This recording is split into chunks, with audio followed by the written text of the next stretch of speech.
back with another video. I think a lot of people don't like this one. It's pretty much a certification interview. Pretty much help you understand some of the questions and stuff that's going to be asked in any of your certifications, tests and stuff.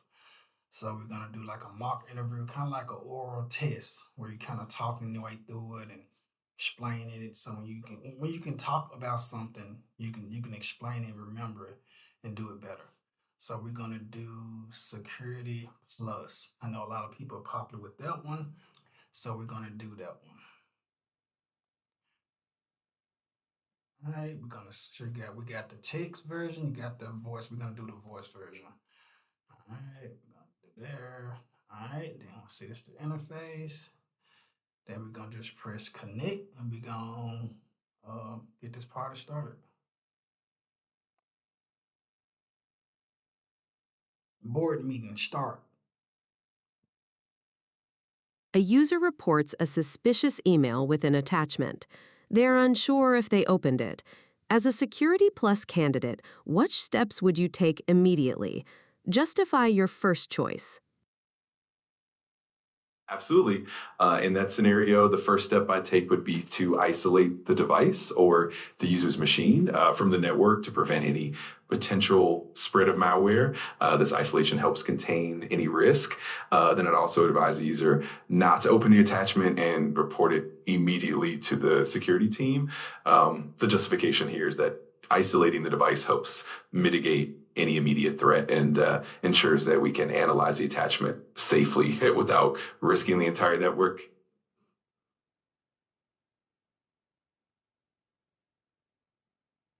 Isolating the device is a good immediate step. What information would you want from the user to inform your next actions? And why is this critical for the Security Plus incident response process?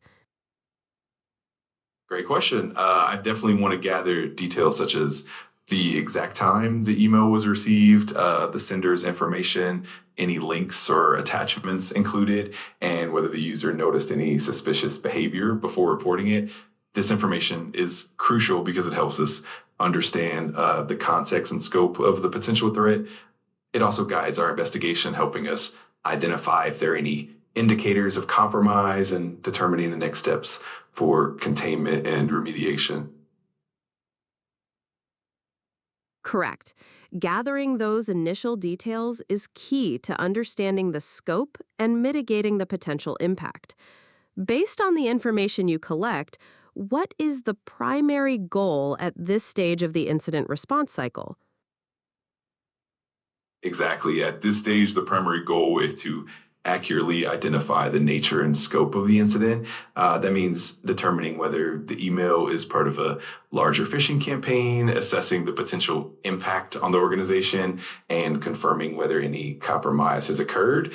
Once we understand that, we can then move on to containment, eradication, and recovery, ensuring that we minimize any damage and prevent future incidents.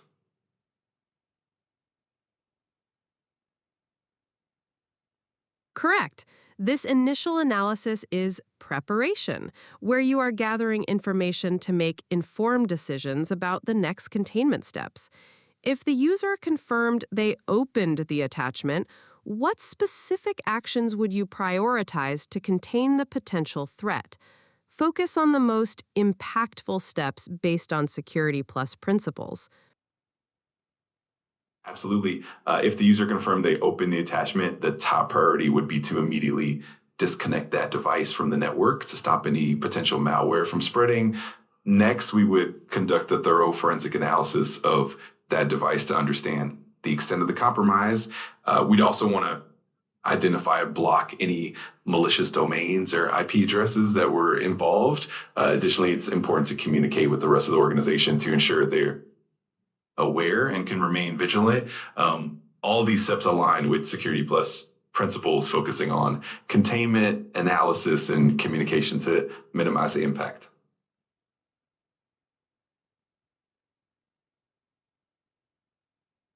The initial containment steps of isolating and conducting forensics are correct. However, for Security Plus, what is the first action you should take after isolating the device, before full forensic analysis. Think about preserving crucial evidence. Absolutely. The first action after isolating the device should be to preserve the evidence. That means taking a forensic image or snapshot of the device's memory and storage before making any changes or running any scans. This ensures that we maintain the integrity of the evidence for accurate analysis and potential legal proceedings. By doing this first, we ensure that we have a reliable baseline to work from throughout the entire incident response. Pass. You correctly identified the importance of preserving evidence after isolation, which aligns with the incident response lifecycle and Security Plus objectives. You demonstrated a clear understanding of the need to maintain the integrity of the data for further analysis and potential legal considerations. Your reasoning would pass the certification. That's awesome to hear. I'm really glad it aligns well with the Security Plus principles. If you have any more scenarios or want to dive deeper into any specific topics, just let me know. I'm happy to. Excellent. Moving on to a different domain. An employee keeps emailing sensitive company documents to their personal email address for remote access.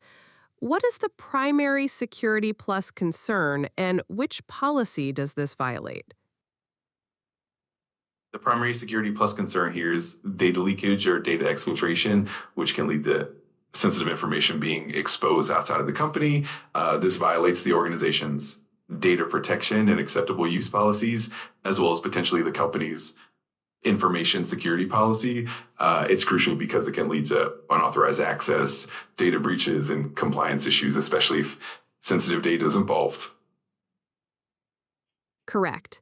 The primary concern is data breaches and potential policy violations.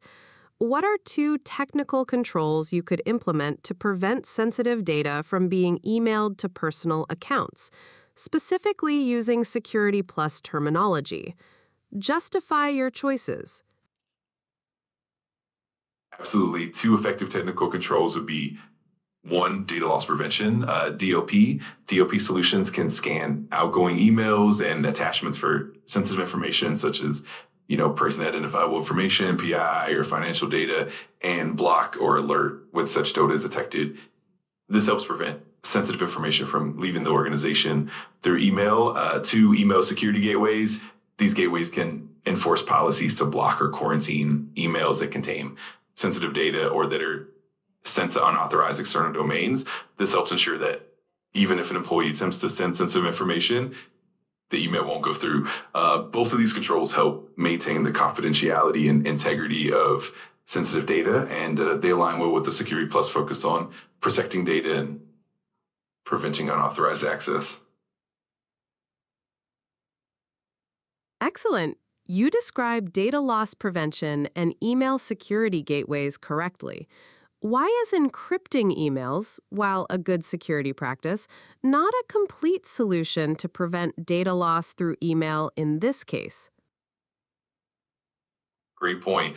Encrypting emails definitely protects the data in transit, ensuring that if an email is intercepted, the contents remain confidential. However, encryption alone doesn't prevent the data from being sent outside the organization in the first place. An employee could still send sensitive information to their personal email, and while the data is encrypted, it's still leaving the company's controlled environment.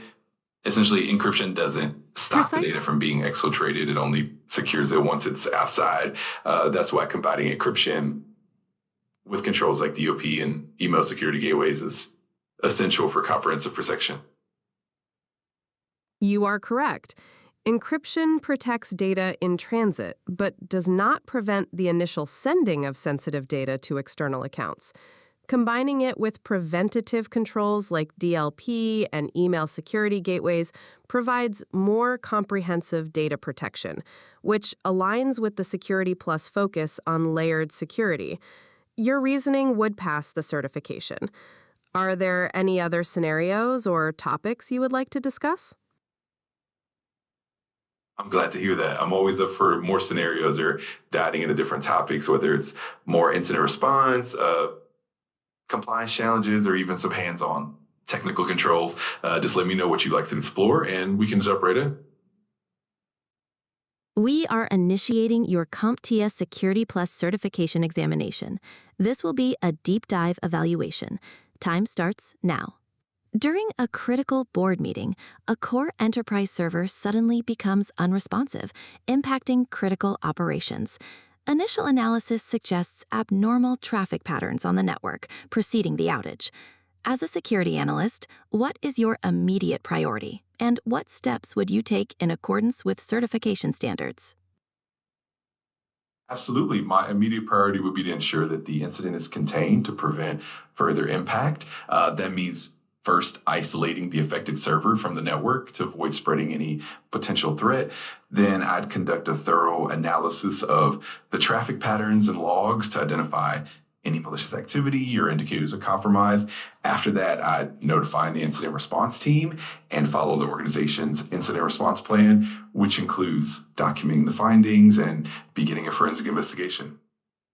Ultimately, the goal is to restore You normal mentioned operations as quickly.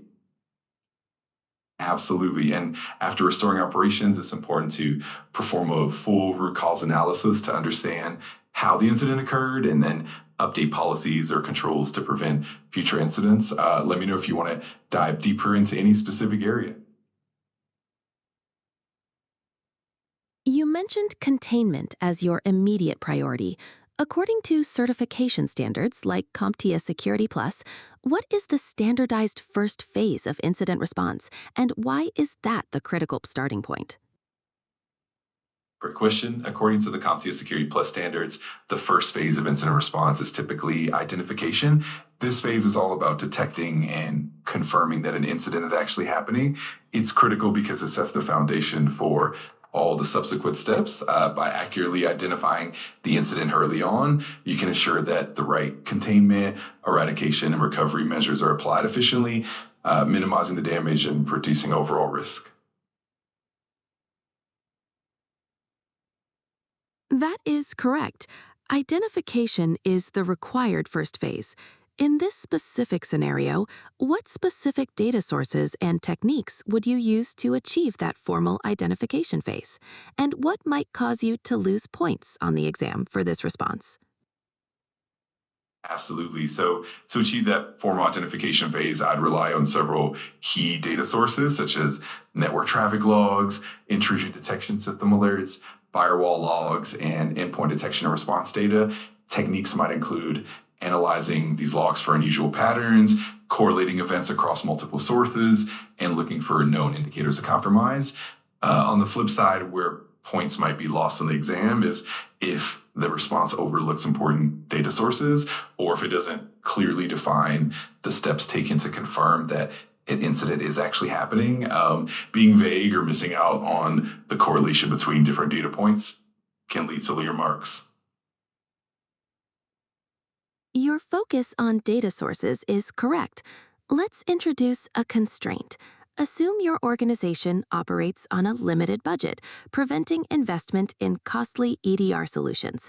What compensating controls and data sources would you prioritize to maintain effective identification? And what trade-offs are acceptable under this constraint? Great scenario. In that case, I'd prioritize more cost-effective controls like robust logging and monitoring through open source solutions such as Stack or Wazoo. I'd also focus on network traffic analysis with tools like Wireshark or Zeek and leveraging built-in monitoring features in firewalls and routers. The trade-offs here would include potentially slower detection times compared to advanced EDR solutions and possibly less granular visibility on endpoints. However, by combining multiple data sources and maintaining strict monitoring and incident response procedures, you can still maintain effective identification while working within budget constraints. While open source solutions are viable and the trade-offs are relevant, how would you ensure continuous visibility and compliance across your heterogeneous environment, specifically with diverse operating systems and legacy systems, which are common in budget-constrained environments? This is a key consideration for certification objectives. Absolutely. To ensure continuous visibility and compliance across a diverse environment, I'd focus on a few key strategies. First, implementing a centralized logging system that can aggregate data from various operating systems and legacy systems is crucial. Tools like the Egg Stack or even something like Graylog can help aggregate logs from different platforms. Second, using agents or lightweight monitoring tools that are compatible with multiple OS types and help maintain visibility. For instance, Wazoo agents support a wide range of systems and can be deployed even on legacy platforms. Third, regular audits and compliance checks are essential. This means setting up automated scripts or using open source compliance tools that can scan systems for configuration issues and vulnerabilities. And finally, clear documentation and consistent training for staff ensure that everyone understands how to maintain visibility compliance, even when resources are limited. By combining these approaches, you can still achieve robust monitoring compliance.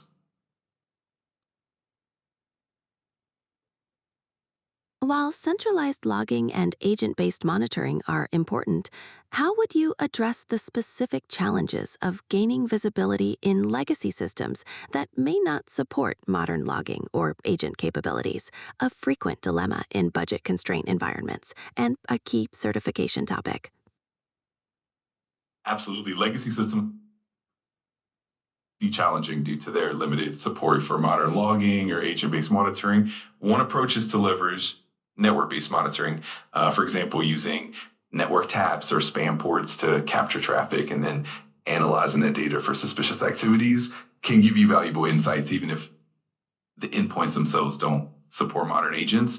Another method is to utilize syslog servers or custom scripts that can pull data from legacy systems at intervals. Sometimes even simple log files or system event records can be periodically extracted and analyzed. In some cases, creating custom adapters or middleware that can translate older system outputs into a standardized format can also bridge the gap. Ultimately, it's about being creative and layering multiple monitoring strategies to ensure that even legacy systems remain visible and compliant. Transitioning to a different domain, consider a governance, risk, and compliance scenario. Your organization is preparing for a critical compliance audit, specifically focusing on access control and least privilege. During a review, you discover that several long-term contractors still have access to critical systems, despite their projects being completed months ago. What is your immediate course of action, and why is this a critical compliance issue, according to Security Plus principles? Absolutely. So my immediate course of action would be to promptly revoke the unnecessary access for those contractors to mitigate any potential security risks. This is critical because maintaining the principle of least privilege is fundamental to both security and compliance. Allowing outdated access can lead to data breaches, unauthorized changes, or potential insider threats. In terms of compliance, this kind of oversight can result in non-compliance with standards like ISO 27001, NIST, or even internal policies. It could lead to audit findings, penalties, or even damage to the organization's reputation. So after immediate revocation, the next steps would include reviewing, updating access policies, implementing automated access reviews, and ensuring that there's a consistent process for onboarding and offboarding personnel. This ensures that we remain compliant and secure moving forward. A zero-day phishing campaign has Absolutely. A zero-day phishing campaign is definitely a tricky scenario. I'm ready to dive into any questions you have about it or any other Security Plus topics you want to cover.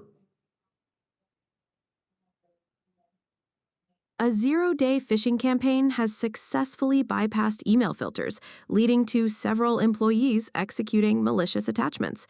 Initial reports indicate potential compromise across the network. As a security analyst, what is your immediate course of action, specifically referencing the NIST incident response lifecycle? Why is this the most critical first step for the Security Plus exam? Absolutely. In this scenario, my immediate course of action would be to follow the NIST incident response lifecycle, which includes the phases of preparation, identification, containment, eradication, and recovery. First, I'd focus on the identification phase to confirm the breach and understand the scope. Then I'd move into containment to prevent further spread. After that, eradication and recovery would follow, ensuring that any malicious code is fully removed and systems are restored to normal. This process is crucial for the Security Plus exam because it highlights the importance of a structured approach to incident response, ensuring that threats are handled effectively and minimizing potential damage. So it's definitely a key concept that you'll see in the exam.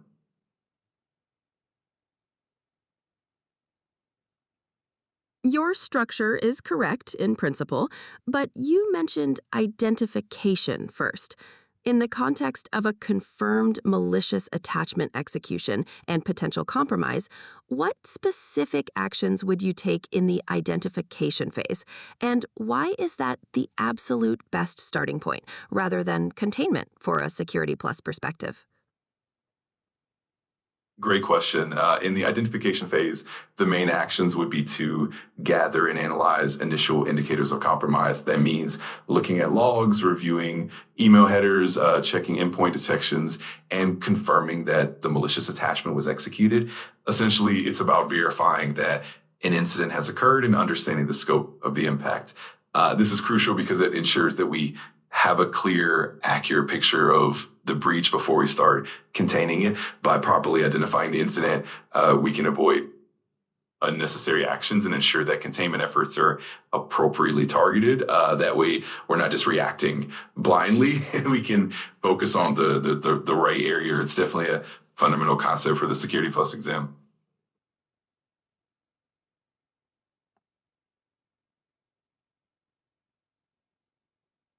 While analysis is vital, the scenario states a confirmed malicious execution.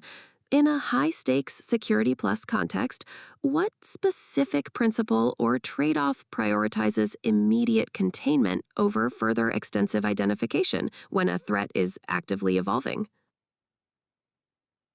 Absolutely. In high stakes situations, the key principle at play is the concept of risk management and the need to minimize potential damage.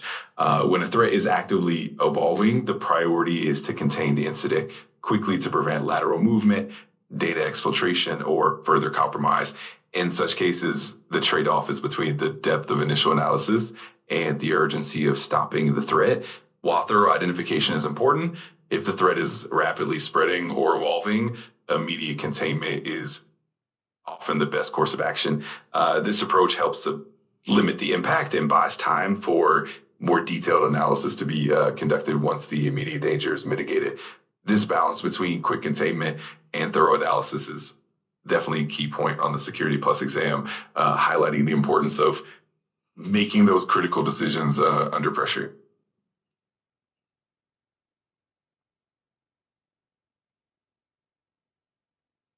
That aligns with certification logic.